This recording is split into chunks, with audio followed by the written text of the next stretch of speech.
a descarbonização tão necessária, a gente substitui os combustíveis fósseis por fontes renováveis. Diga-se de passagem, o Brasil tem uma das matrizes mais limpas do mundo. Sim. Nós temos a hídrica e a solar, mais de 14%, enfim, eólica. Então, assim, nós somos privilegiados. E o etanol.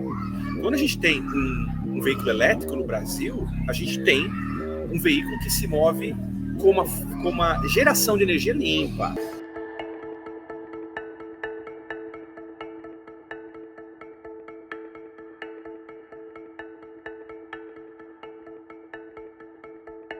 Olá, sejam bem-vindos a mais um episódio do nosso podcast Missão Desenvolvimento. Sou Paulo Gala e hoje tenho a honra e a alegria de receber o David Noronha aqui, grande especialista e conhecedor da economia circular e especialmente do lítio, das baterias de lítio. Vamos fazer um papo interessantíssimo. A gente tem, para quem nos acompanha aqui nesses podcasts, a gente tem falado muito sobre sustentabilidade, sobre transição energética, transição climática, eletrificação de veículos, baterias de lítio, né, o espaço do Brasil nesse novo mundo que se abre, essa janela de oportunidade. Então, para nós é uma honra poder contar aqui com o David, que conhece muito do tema. David, aproveito já para te dar as boas-vindas, passar a palavra para você contar um pouquinho aqui da sua história, do que vocês têm feito. Tenho certeza que todos vão gostar muito do papo. Seja bem-vindo.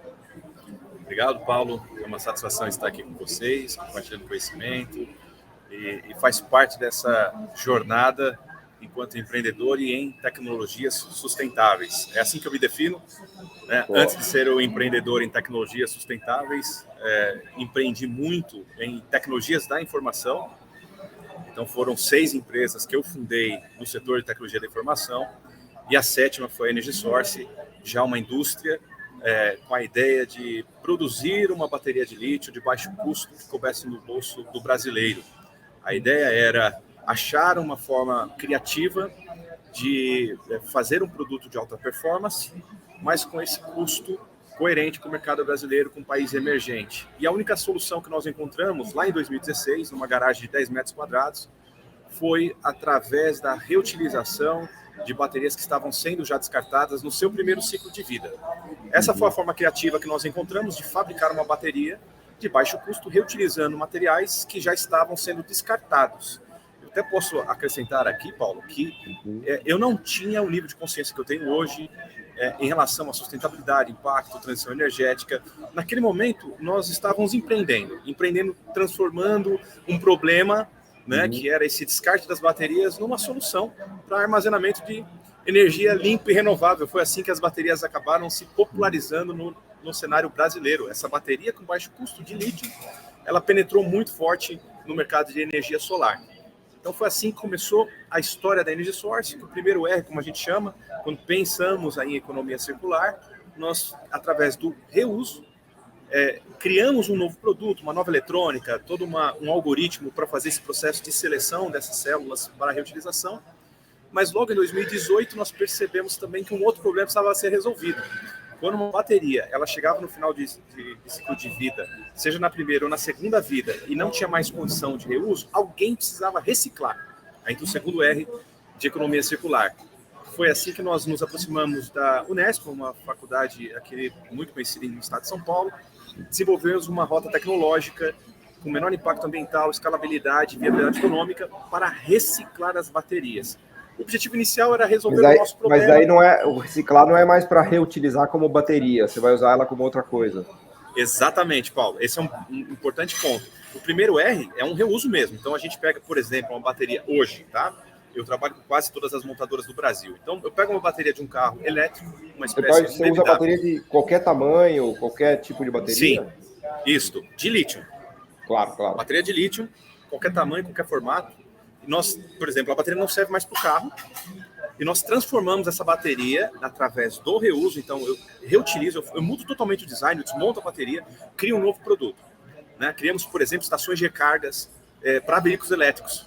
Nós criamos um power bank, olha que legal, um power bank, imagina, né, o power bank do celular, só que agora um power bank bem maior, conectado com um painel solar, para recarga do carro elétrico com as baterias que eram passivo ambiental.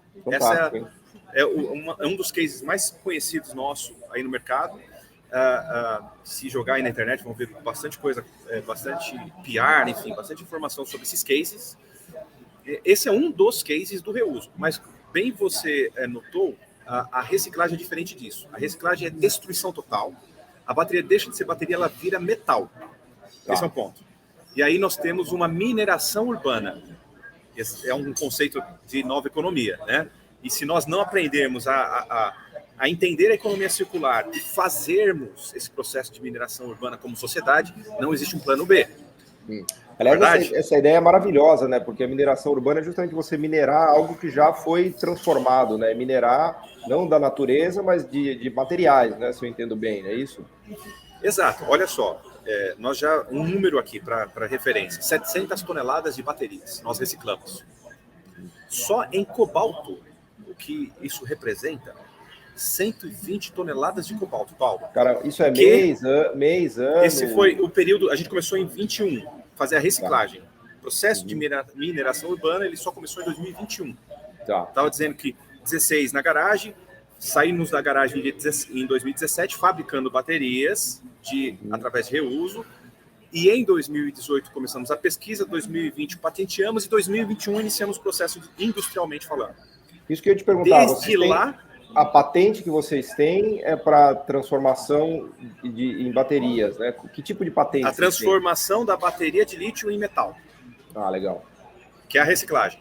Mineração urbana. A nossa patente... Você tem uma patente para isso? Isso. Nós criamos uma patente que foi que norteou todo esse desenvolvimento tecnológico, essa rota industrial. Fantástico. De mineração urbana. É uma patente brasileira. Se desenvolveram... Brasileira. É brasileira. E é até legal, Paulo, porque eu recebo gente do mundo inteiro. Na semana passada tinha gente da Suécia, já veio gente do Japão, da Europa, enfim. Eles ficam encantados em encontrar isso no Brasil. Até então, eles são céticos, porque é uma dor muito maior lá fora. Quando a gente fala das baterias de lítio, nosso mercado é pequeno ainda. Nós estamos chegando a 190 mil veículos híbridos e elétricos.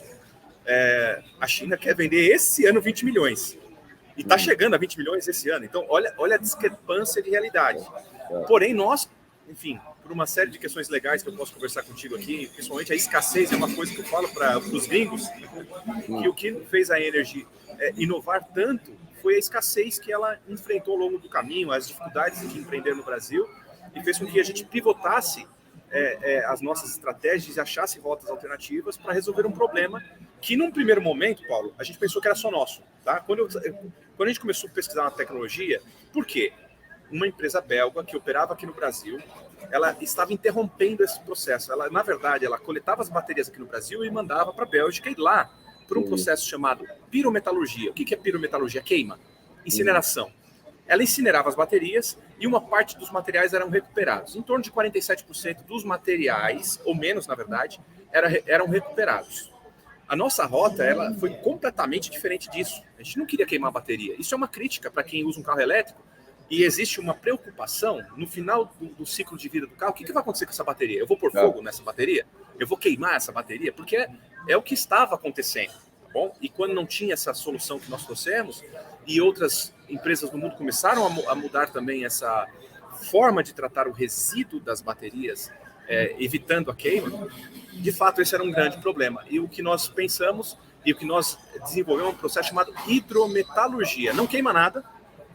A nossa planta é alimentada com energia solar, então a energia que eu uso para fazer o processo químico é com painéis solares. A água que eu utilizo, que é um processo de hidrometalurgia, então tem ácidos solventes e a base é água. Essa água ela é cíclica, eu recupero e reutilizo.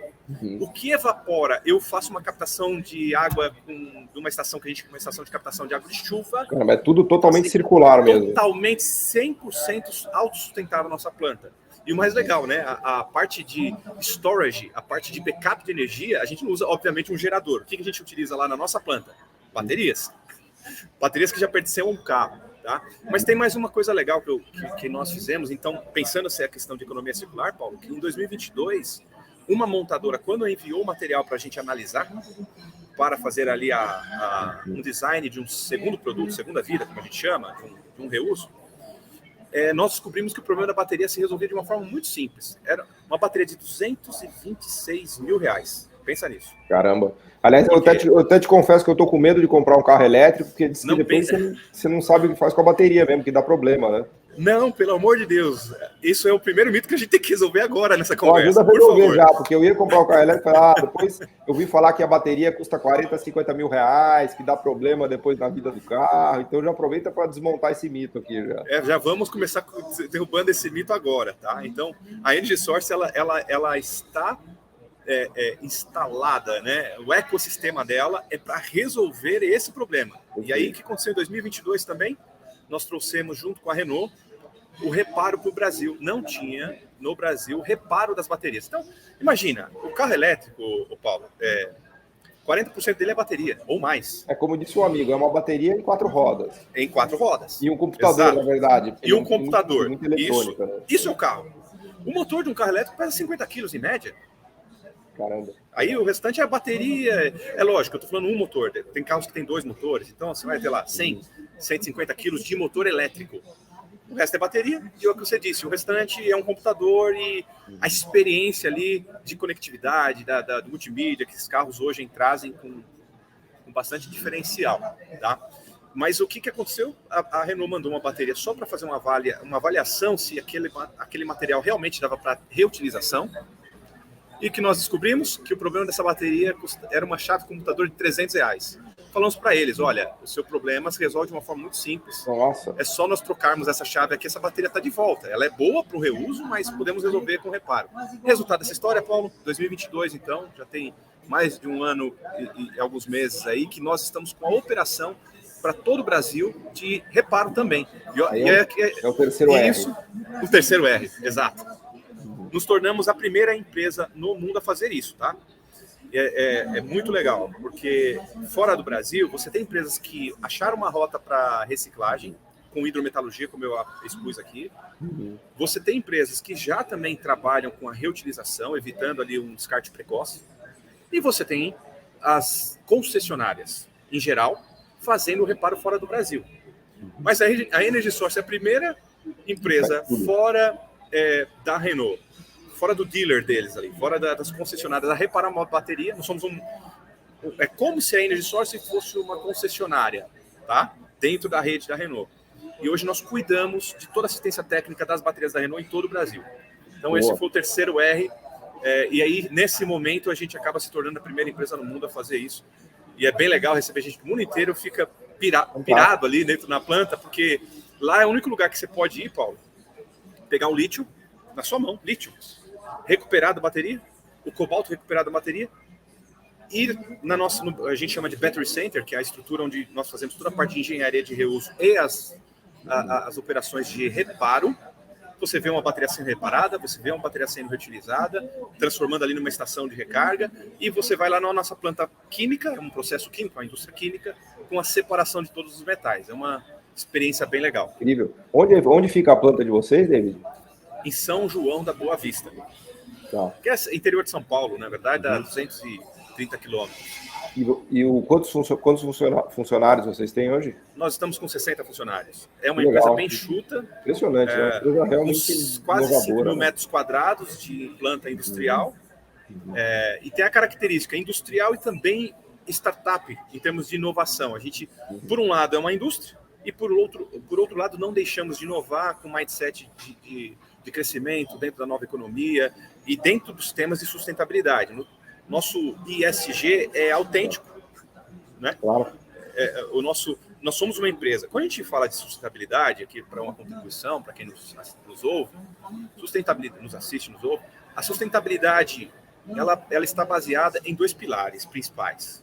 Tá? Quando a gente fala do que o mundo precisa fazer para que não entremos num colapso maior do que já estamos. Diga-se de passagem, nós já estamos num colapso. Em ebulição, né? O planeta Terra não está em ebulição, né? Exato. Eu estava na CNI há um tempo atrás e estava lá um americano, me falhou a memória aqui, mas foi prêmio Nobel de Economia.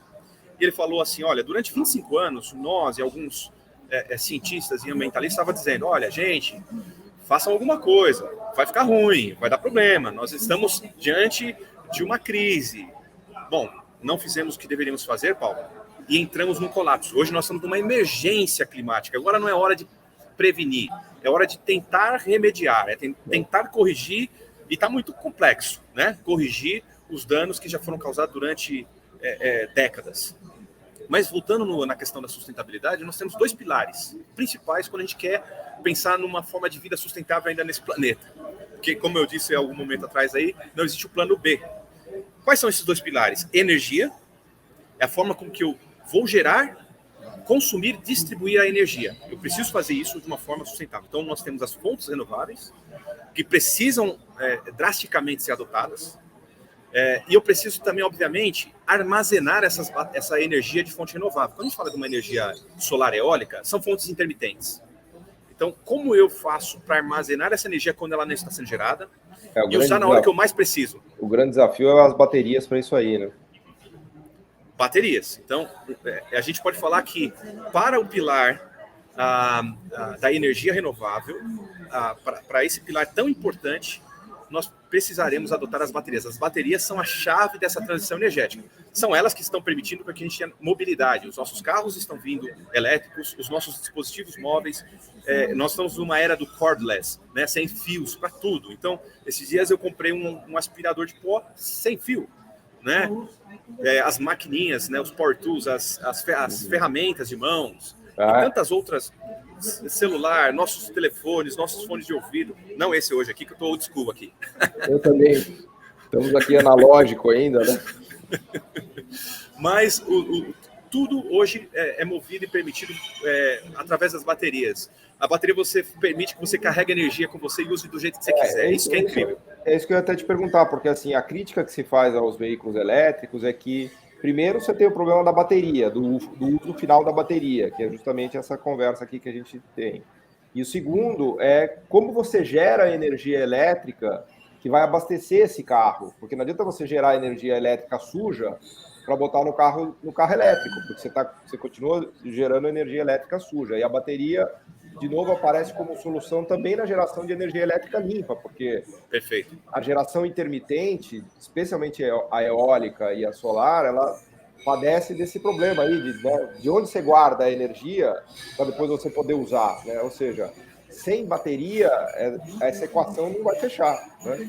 E sem a reciclagem da bateria, a gente vai criar um outro problema gigantesco no planeta Terra, que é uma produção absurda de baterias que a gente não vai saber o que fazer com elas depois que elas forem utilizadas, não é isso? A gente vai fazer uma poluição de baterias sem tamanho, né? Mas pense comigo, isso aqui é muito legal, esse papo, viu, Paulo? E as suas observações são precisas. As baterias são essa chave dessa transição energética. E hoje já existe solução, além da Energy Source, né, obviamente. Claro, estamos falando com a solução aqui, justamente. Estamos falando da solução, exato. A gente convida quem quiser vir e ver, né, com os próprios olhos. Então, existe sim. Hoje eu tenho a solução da mineração urbana, que é o pior do cenário. Então, eu não consegui reutilizar, não consegui reparar, não consegui fazer uma remanufatura. Olha só quantos erros eu já falei aqui, só nesse pedacinho. Né? Porque vai ter isso. Imagina o seguinte, o carro que perdeu a garantia, a bateria que já saiu de garantia lá nos 8 anos, 5 anos, 8 anos, depende do fabricante. Aí eu vou precisar comprar uma nova bateria. O meu carro, que eu comprei recentemente, ele é híbrido e tem uma bateria. Até 4 anos eu estou tranquilo, então. Você falou que é 5 anos. Não, muito mais. Olha só que legal. Primeiro que eu vou dar uma informação com muita seriedade e de quem conhece o mercado. As montadoras estão espantadas com a durabilidade dessas baterias. Elas estão durando mais do que o esperado inicialmente. Isso eu falo porque eu vi gente do mundo inteiro abrindo o dashboard de monitoramento das baterias e falando, cara, essa bateria aqui já está com 400 mil milhas. Você queria que ela durasse menos, até para você poder consertar mais, né? Exato. Nós temos, obviamente, alguns ajustes de recall. Então, por algumas questões, nós temos um volume que às vezes precisam de descarte, o carro que bateu, o sinistro, e assim por diante. Mas, em geral, tá? E eu tenho ouvido não só de uma montadora, de várias montadoras, e nós temos hoje a oportunidade de trabalhar quase com todas, e elas estão dizendo, olha, as baterias estão durando muito mais do que o planejado. Por isso que tem montadora que dá 8 anos de garantia. Legal. Né? É difícil encontrar uma montadora com menos de 5 anos na garantia da bateria, tá? Entendi. Então, nós temos sim uma solução, ela pode ser reparada, ela pode ser utilizada e assim por diante. E no final, como eu estava dizendo, na visão do pilar da transição energética, da sustentabilidade, essa bateria vira metal. E esse metal, ele pode ser reintroduzido não só na cadeia produtiva das baterias, certo?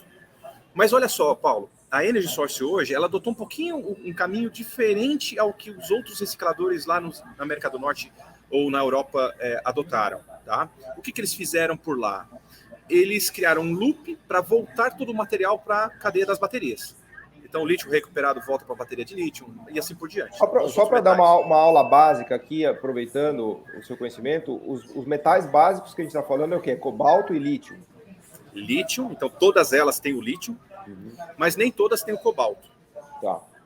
Então você tem, hoje, 2 grandes grupos, vamos falar agora dos veículos elétricos, porque, como eu falei, são várias aplicações para as baterias de lítio. Fone de ouvido, o avião, o ônibus, o trem, e assim vai. E aí, cada uma dessas aplicações, você tem uma química que compõe de forma diferente, tá bom? Então, vamos lá. Dos carros elétricos, dos leves, outro ponto importante. Veículos leves, nós teríamos 2 grandes grupos.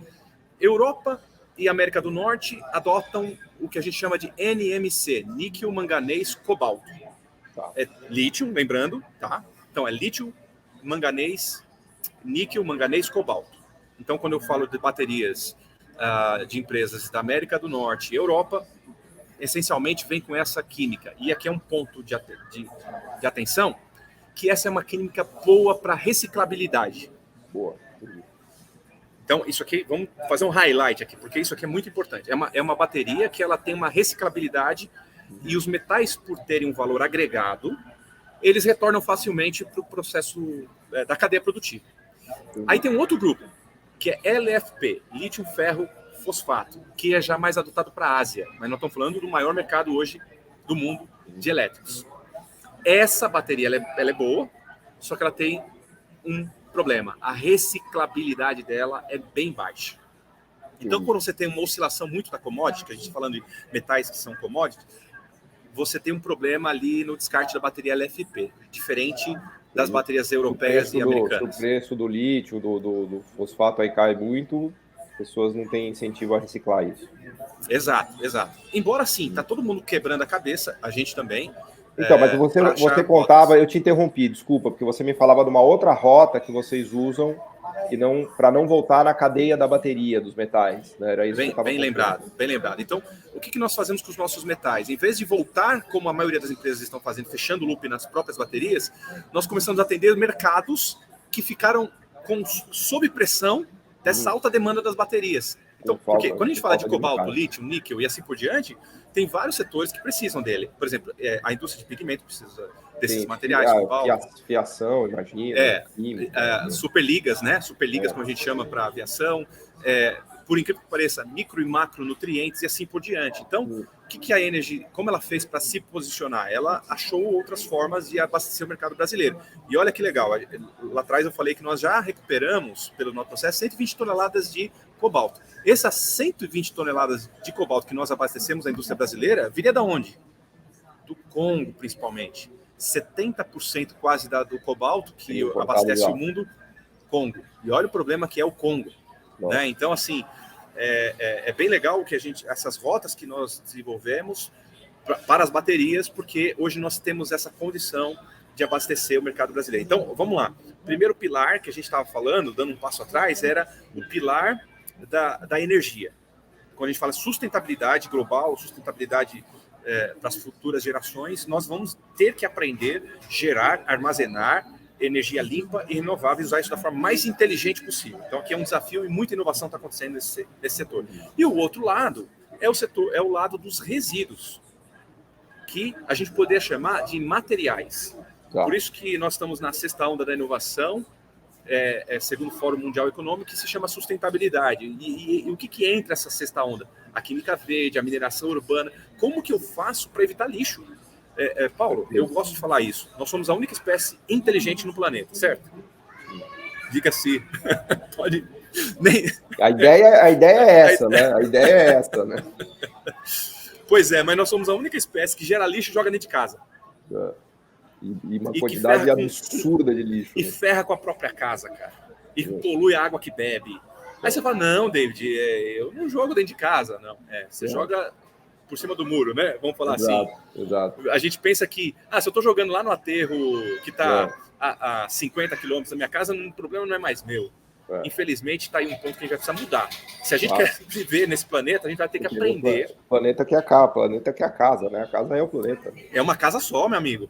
Né? Uma casa só. Eu estava esses dias discutindo num churrasco, porque a pessoa veio com essa conversa. Mas o problema está lá do outro lado. Eu falei, cara, tá do outro lado, tá chegando aqui. Não tem mais. Tornado, olha o que está acontecendo aqui agora. A Amazônia é seca. Não tem como mais negar que existe um grande problema, uma ebulição climática, uma emergência climática. Então, se nós não aprendemos a gerar, armazenar energia de a forma mais sustentável possível, limpa e renovável, e os nossos resíduos, mas tudo é material que tem que o plástico nós precisamos reutilizar. É um dos nossos problemas hoje da poluição de rios e oceanos. Os metais, quanto metal está parado aí em algum lugar, poderia voltar, o ferro poderia voltar a ser ferro, o alumínio voltar a ser alumínio, e assim por diante. Então existe uma infinidade de oportunidades quando a gente fala de tecnologias sustentáveis, da nova economia verde, que nós como sociedade precisamos entender. E só mais uma reflexão aqui que esse prêmio Nobel americano de economia estava falando. Tem 2 grupos hoje que vão existir no mundo, falando de negócios, tá? Aquele grupo que entende o que está acontecendo e vai se ajustar rápido, vai inovar, vai se adaptar, né, a essa nova economia, nova realidade. Vai entender o mercado de carbono, vai entender esse mercado dos resíduos, vai entender as boas práticas, vai entender o S do social, porque isso é um problema sério quando se trata de sustentabilidade. Não existe sustentabilidade com uma sociedade tão desigual. Então são várias questões que vão precisar, esse grupo vai ter que entender, e quem entende vai se adaptar e vai fazer o quê? Esse grupo que vai se adaptar a essa nova realidade econômica vai capturar esse valor. Essa é a oportunidade do Brasil, né? O que eu mais defendo aqui nas nossas conversas é que o Brasil tem que usar essa janela, né? Exato.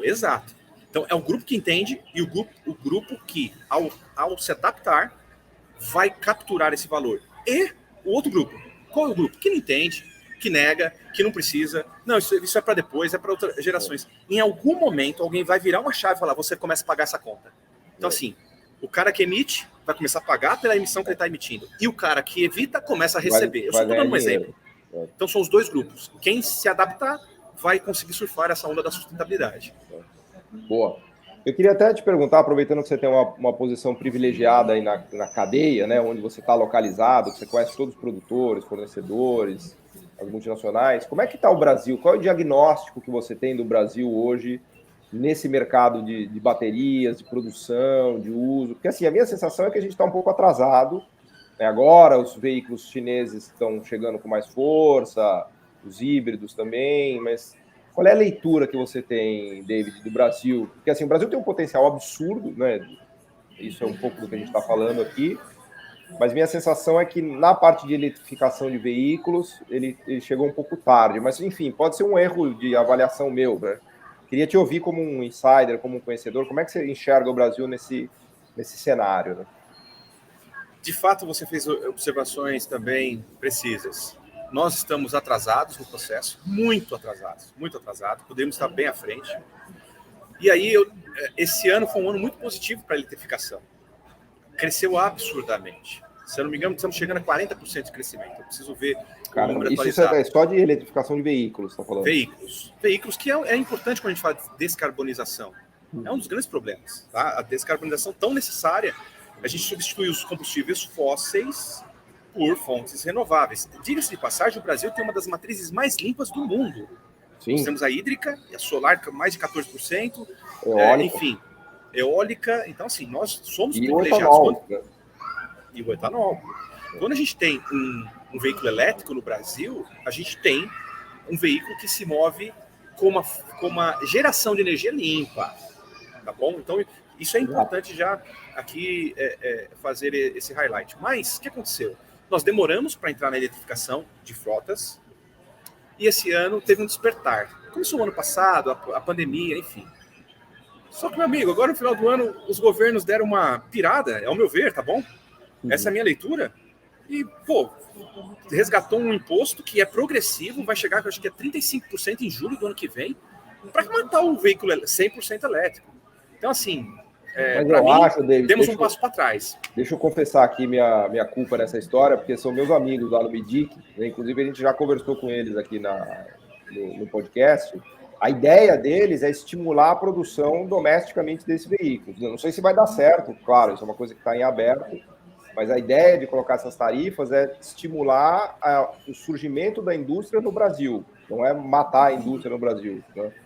Se a gente não conseguir construir esses ecossistemas no Brasil, aliás, você é um belo exemplo disso, né? Você é uma das empresas brasileiras que mais poderá se beneficiar desse ecossistema sendo implantado no Brasil, né?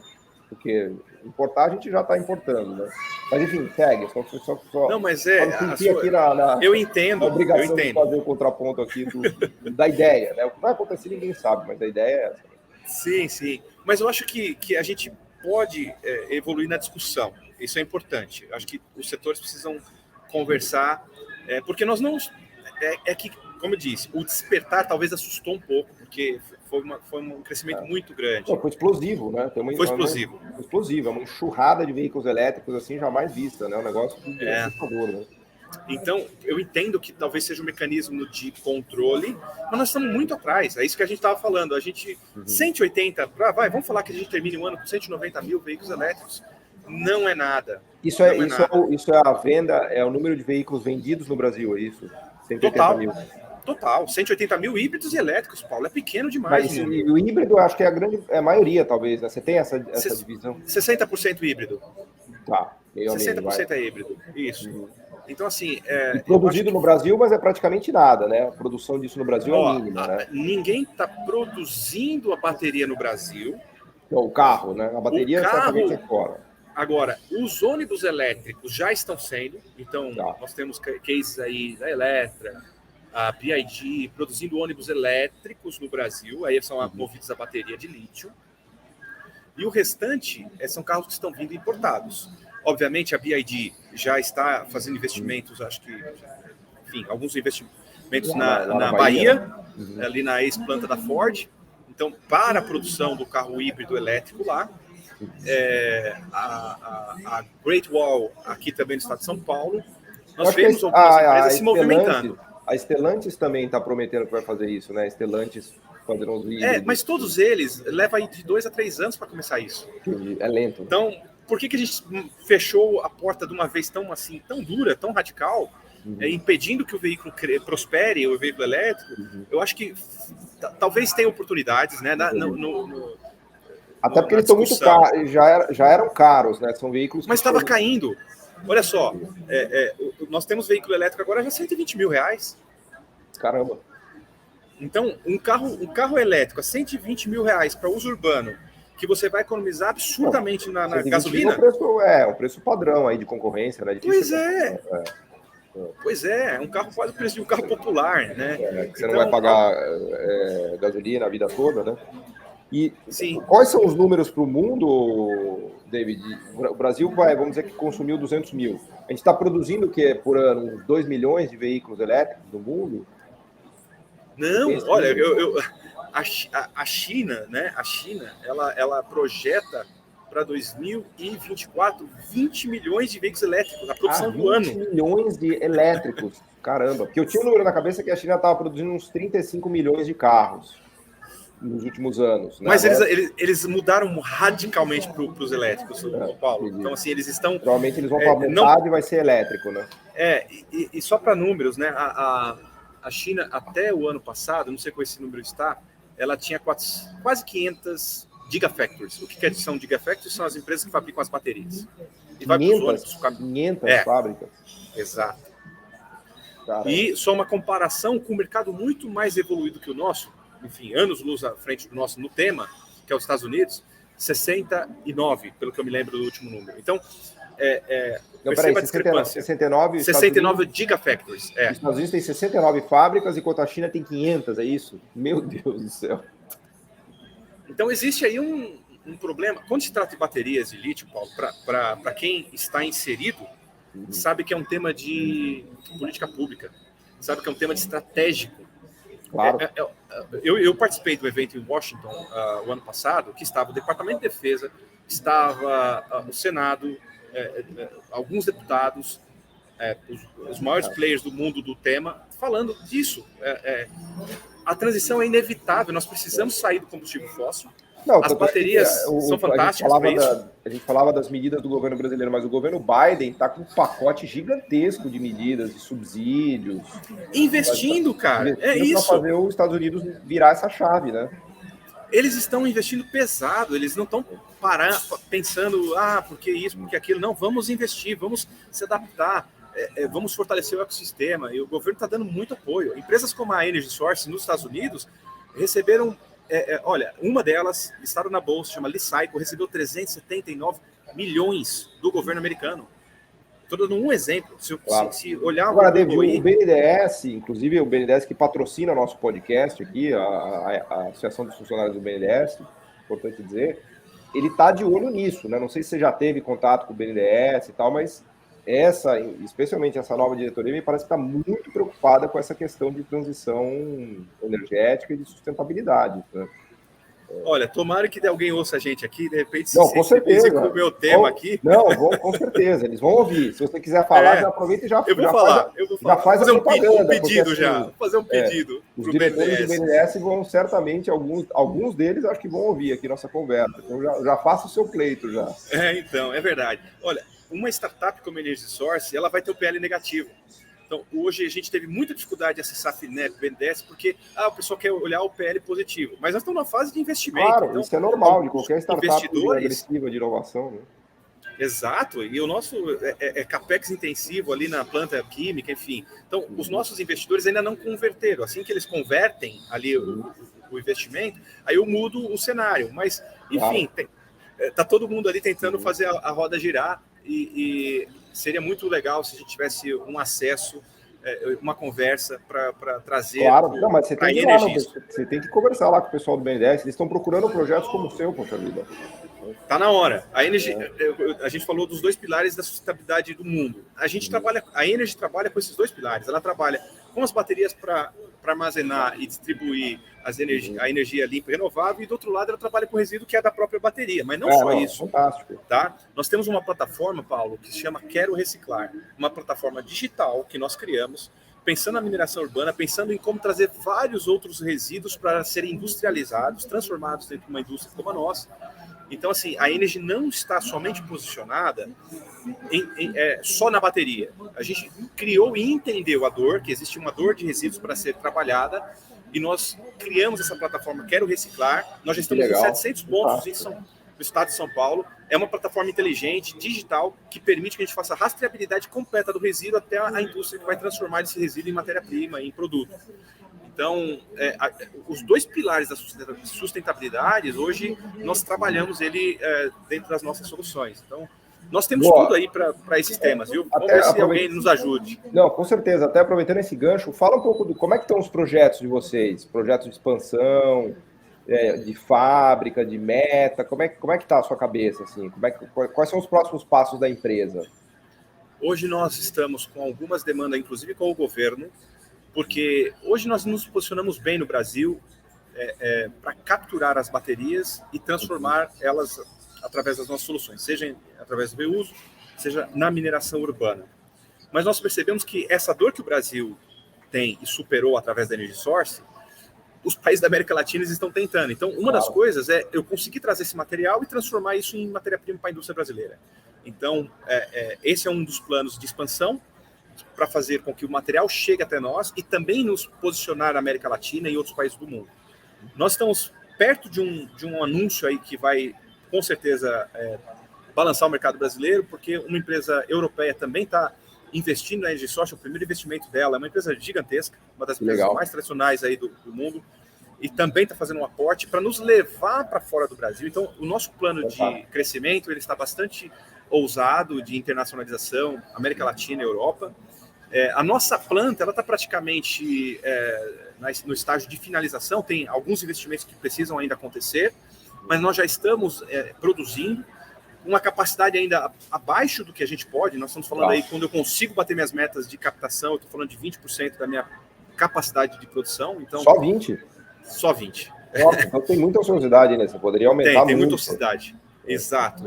Então, o nosso maior desafio hoje é fazer com que a bateria chegue dentro da empresa, tá? E precisamos de muito apoio aí de toda a indústria brasileira, do governo, porque existe uma informalidade e ilegalidade. Tem uma questão de conscientização aí da sociedade, né?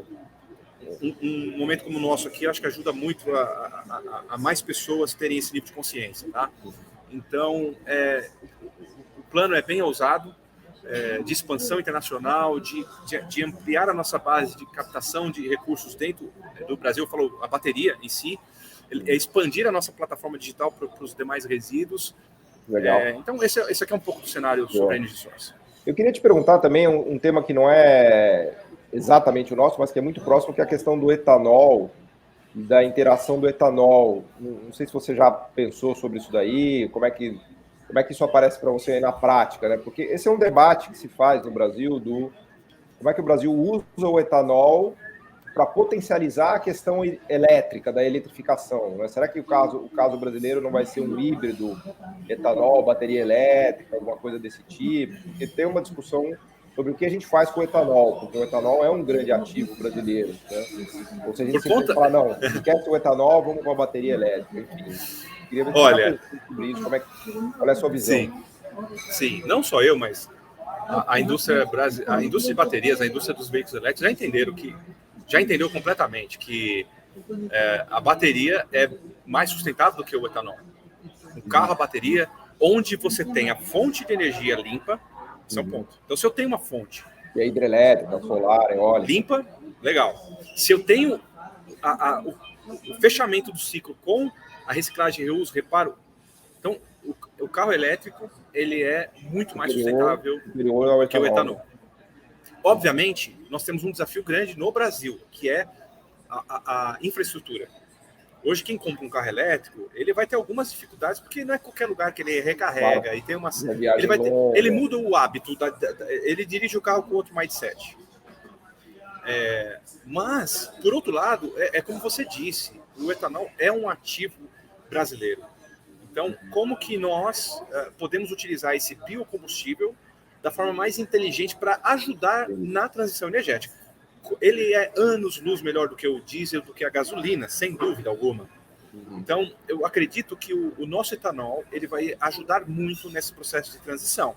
Mas se for falar cientificamente, o carro, a bateria com uma fonte limpa abastecendo e uma boa rastreabilidade de todos os materiais utilizados na produção dessa bateria, nós temos um modal mais sustentável. Talvez o futuro é o que vai sobreviver mesmo. Tá? O carro elétrico olha, o que vai acontecer? Né? Aqui é um ponto muito importante, Paulo. Quando fala de transição energética, não é só as baterias de lítio, sim. Vamos deixar aqui claro, não pode ser só uma tecnologia, tá bom? Nós temos o etanol, nós temos outros biocombustíveis, nós temos o hidrogênio, nós temos uma bateria de sódio surgindo lá no horizonte. Então, existe uma corrida, e é preciso mesmo, a gente vai ter que saber ter um modo mais sustentável, né, nessa questão da transição energética. Então, nessa próxima década, nós teremos essas tecnologias coexistindo. Então, vai ter o etanol, o híbrido... O etanol pode ser usado na química também, porque você tem a química verde do etanol, né? Exato. Tem várias rotas aí que podem ser seguidas. Né? Exato, Mas eu entendi que é um drama mesmo, esse negócio da indústria, como é que os carros a etanol vão ficar à frente aos carros elétricos, é um tema, certamente vai ser o tema da próxima década para o Brasil pensar, né? O que ele vai fazer com todo o parque de combustão de etanol e tudo mais, que levou décadas para a gente desenvolver isso e tudo mais, né? Pois é, mas a gente vive num mundo muito complexo em termos de inovação. Hoje, se planejar 5 anos, quem consegue planejar 5 anos dentro dessa nova economia está feliz da vida, porque isso não existe mais. Nós estamos no mundo... Antes era o mundo VUCA, agora é o BUNNY, né? Que é esse aí? O VUCA já era volátil. O que é o VUCA, né? De muvuca. O que é o VUCA? Não é de muvuca, não. Vem do inglês. Volatilidade e tal. Então, um mundo muito rápido. O Bunny é mais dinâmico que o VUCA. Então, não vou lembrar. Vamos dar um Google aí, pessoal que está ouvindo, mas quem acompanha inovação sabe desses termos. O resumo da ópera que é mais imprevisível, talvez. Mais imprevisível, líquido, a transformação muito rápida, muito disruptiva, porque ao surgindo... Tem duas situações, Paulo. Nós estamos no mundo, certo? Por exemplo, uma Volkswagen. Ele criou uma política global e é top-down. Mudou lá fora já. É só olhar o que está acontecendo lá fora. Então, a gente como indústria brasileira... Claro, vai ter que se adaptar, não tem jeito. Cara, vão ter que aprender a fazer isso. Porque se a gente quiser bater de frente, a gente pode ficar no prejuízo, entendeu? Claro. Mudou tudo lá fora, aí a gente está aqui segurando algo e vão ficar em desvantagem competitiva. Assim como as biotechs e tantas outras tecnologias que estão surgindo, que quem não se adaptar e entender isso de uma forma mais macro, pode ficar no prejuízo. Vai ficar para trás, né? É complexo. Não, fantástico. Estamos chegando aqui, David, no final da conversa, te agradecer, mas queria deixar aqui para você umas palavras finais aqui, que você queira deixar para nós, mas aprendi muito, né? Realmente tem várias questões na minha cabeça aqui que ficaram bem mais claras, né? E fico muito feliz de ver que a gente tem uma empresa como a sua, do Brasil. É impressionante o que vocês estão fazendo, né? Em termos de patentes já registradas e processos dominados. Então, torcendo aqui para que uma multinacional não compre vocês. Talvez você fique feliz, mas eu, como brasileiro, não ficaria feliz. Prefiro que seja uma parceira para turbinar, para alavancar a empresa, né? Mas, enfim, deixo para você falar aqui umas palavras finais aqui para a gente, que você acha legal, se quiser até aproveitar para conscientizar as pessoas também. Enfim, a palavra é sua. Obrigado, Paulo. Olha, eu fiquei muito feliz de participar, é uma honra para mim, como empreendedor, ver todo esse reconhecimento que hoje o mercado brasileiro tem dado à Energy Source. Isso realmente é muito importante para nós, porque a Energy Source ela era mais conhecida fora do Brasil do que dentro do Brasil, né? Por conta dessa nossa solução e gente do mundo inteiro vindo aqui. E quantas vezes eu estive fora e alguém falava assim, mas no Brasil? E abrindo o jogo aqui, tá? Teve uma empresa europeia que mandou um especialista depois já de um segundo grupo. Eles mandaram 2 grupos para visitar a empresa. O primeiro era um grupo mais de business e o outro era mais técnico, científico ali.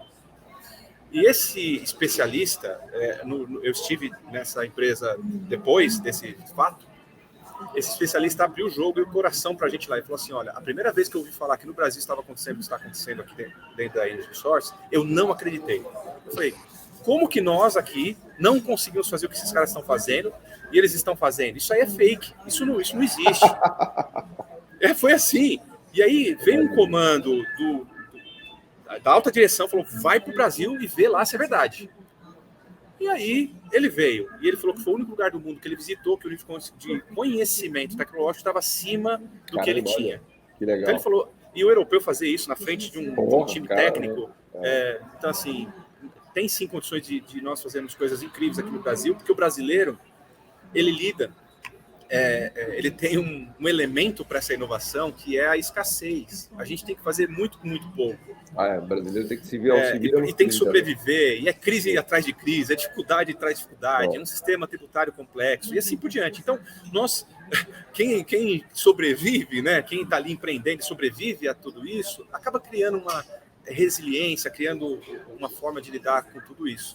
E o fato é que a gente pode, sim, usar a nossa criatividade que se diferencia no mundo inteiro. Então, pegando um gancho no que você disse, eu gostaria muito de ter apoio do Brasil para fazer isso. Eu tenho tentado, né, eu vou para a COP, eu vou estar na COP com o pessoal da PEX. É a minha segunda participação na COP, estive em 2021 pelo MMA, fazendo um painel. Agora serão 7 dias que estarei lá na COP. Enfim, eu me orgulho muito de ser brasileiro e fazer o que estamos fazendo aqui, mas eu aproveito esse espaço tão qualificado para pedir essa atenção, essa ajuda. Realmente, Paulo, está aqui no Brasil, vamos fomentar, vamos ser líderes na América Latina, vamos ser esses... já temos hoje uma oportunidade gigantesca de sermos o país da transição energética. E agora, falando das baterias, que é uma chave dessa transição tão importante, temos uma empresa como a nossa e nós já estamos mexendo no ecossistema. A Energy já mexeu no ecossistema, nós já criamos um padrão já desde das questões ambientais, acabamos de ser certificada a 14.001, uma empresa que já está com auditoria, uma empresa que pensa na governança, tem um impacto social gigantesco, programas sociais incríveis e que sofre pela informalidade. Então aqui já entra um outro pedido, né? Só para entender, o que é a questão da informalidade das baterias? Explica melhor o que é isso, David. É loucura. Quando nós começamos a trabalhar no Brasil, não tinha ninguém resolvendo o problema das baterias, as baterias eram um grande passivo. Aí começamos a criar as soluções, daqui a pouco surgiu, eu vou ter que falar assim, né? Um chinês que a gente sabe que trabalha na clandestinidade, eu não falo mas é vários. Para revender para vocês. Compra e exporta. Não, ele exporta. E a gente não sabe como ele exporta isso daqui. Ele tira as baterias do Brasil de forma clandestina. Ele tira de maneira clandestina para reusar lá na China. Reutilizar, reciclar. A gente ele deve fazer algo parecido com o que vocês fazem na China, né? Na China. A China é muito avançada nos temas de reuso e a reciclagem. Tá? É o país mais avançado em relação às baterias. Ele está exportando os resíduos e as baterias, os resíduos de bateria está exportando de maneira clandestina, é isso? Clandestina. A outra situação é que o nosso maior concorrente ainda é a lata de lixo. As pessoas jogam fora. As pessoas não sabem. Outra coisa, pessoas... Quer ver? Quantos celulares você tem na sua gaveta? Tem uns 2 ou 3, para te confessar a verdade. Todos têm. E ali tem bateria. Ó, sabe o que tem no seu celular? Tem ouro, tem prata, tem paládio, tem cobalto, tem lítio. São materiais críticos. Né? Então, assim, um espaço como o nosso ajuda a gente a repensar como utilizamos e descartamos as nossas coisas. Então, está na hora de a gente ter um mindset evoluído, né? Não existe plano B, vamos melhorar a vida das próximas gerações, sabendo consumir, gerar e armazenar energia e também lidar melhor com os nossos resíduos. Então, essa aqui é a minha mensagem, que fique aí como reflexão para todos os nossos ouvintes de vocês. E obrigado, Paulo, por esse papo tão qualificado. Fantástico. David Noronha, muito, muito obrigado por essa conversa, por essa aula que você nos deu aqui. Nos enche de orgulho saber que a gente tem uma empresa como a sua, um empreendedor como você no Brasil. Com certeza que todos que assistirem aqui nossa conversa vão gostar muito e te desejo sucesso e boa sorte na sua empreitada. Obrigado. Obrigado. O podcast Missão Desenvolvimento é uma realização da AFB-NDS, Associação de Funcionários do BNDES, e vai ao ar semanalmente em todas as plataformas digitais. O programa tem direção de Felipe Peçanha, produção de Tatiana Gurgel e edição de Pedro Rocha. Para saber mais, acesse nosso site www.missãodesenvolvimento.com. Você também pode assistir a outros episódios já gravados nos canais do Missão Desenvolvimento e da AFB-NDS nas redes sociais. Até a próxima!